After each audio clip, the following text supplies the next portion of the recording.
प्रकाश का अपवर्तन। तो प्रकाश का अपवर्तन किसे कहते हैं? जब प्रकाश किसी एक माध्यम से दूसरे माध्यम में गुजरता है तो वह अभिलंब की ओर झुक जाता है या अभिलंब से दूर हट जाता है। तो प्रकाश की इस घटना को प्रकाश का अपवर्तन कहते हैं। अर्थात जब हम किसी स्वतंत्र रोड पे चलते हैं तो हम फ्री होके चलते हैं, लेकिन जब हम किसी मेले में चलते हैं से एक दूसरे के साथ हम सट के चलते हैं।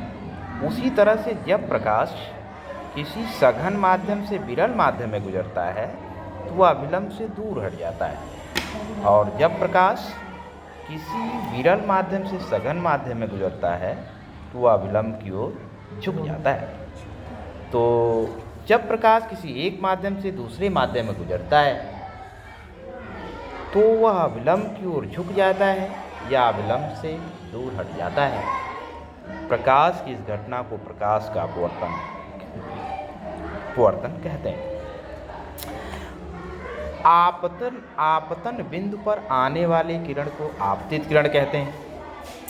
आपतित किरण और अभिलंब के बीच के कोण को आपतन कोण कहते हैं। आपतन बिंदु से दूर जाने वाली किरण को अपवर्तित किरण कहते हैं। अपवर्तित किरण और अभिलंब के बीच के कोण को अपवर्तन कोण कहते हैं। अपवर्तन कोण को स्मॉल r से प्रदर्शित करते हैं।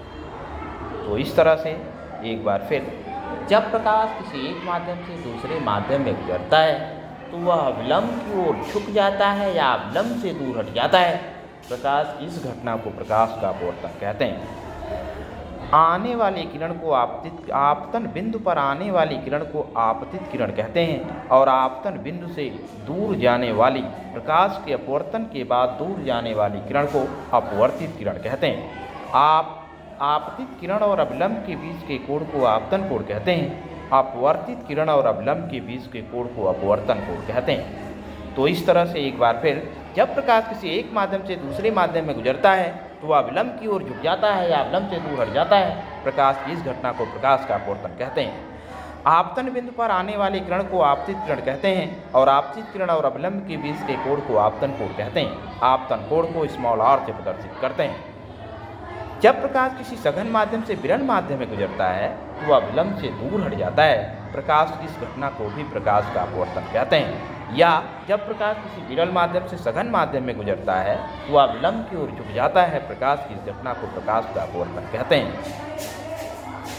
आपतन बिंदु से अपवर्तन के बाद दूर जाने वाली किरण को अपवर्तित किरण कहते हैं। अपवर्तित किरण और अभिलंब के बीच के कोण को अपवर्तन कोण कहते हैं। अपवर्तन कोण को स्मॉल r से प्रदर्शित करते हैं। तो इस तरह से एक बार पुनः, जब प्रकाश किसी एक माध्यम से दूसरे माध्यम में गुजरता है तो वह अभिलंब की ओर झुक जाता है या अभिलंब से दूर हट जाता है। प्रकाश की इस घटना को प्रकाश का अपवर्तन कहते हैं। आपतन बिंदु पर आने वाली किरण को आपतित किरण कहते हैं, और आपतित किरण और अभिलंब के बीच के कोण को आपतन कोण कहते हैं। आपतन कोण को स्मॉल i से प्रदर्शित करते हैं। अपवर्तित किरण और अभिलंब के बीच के कोण को स्मॉल r से प्रदर्शित करते हैं, जिसे अपवर्तन कोण कहते हैं। अर्थात जब प्रकाश किसी एक माध्यम से दूसरे माध्यम में गुजरता है तो वह अभिलंब की ओर झुक जाता है या अभिलंब से दूर हट जाता है। प्रकाश की इस घटना को प्रकाश का अपवर्तन कहते हैं। आने वाली किरण को आपतित किरण कहते हैं, और लौटने वाली किरण को, प्रकाश से अपवर्तन के बाद जो लौटती है किरण, उसे अपवर्तित किरण कहते हैं।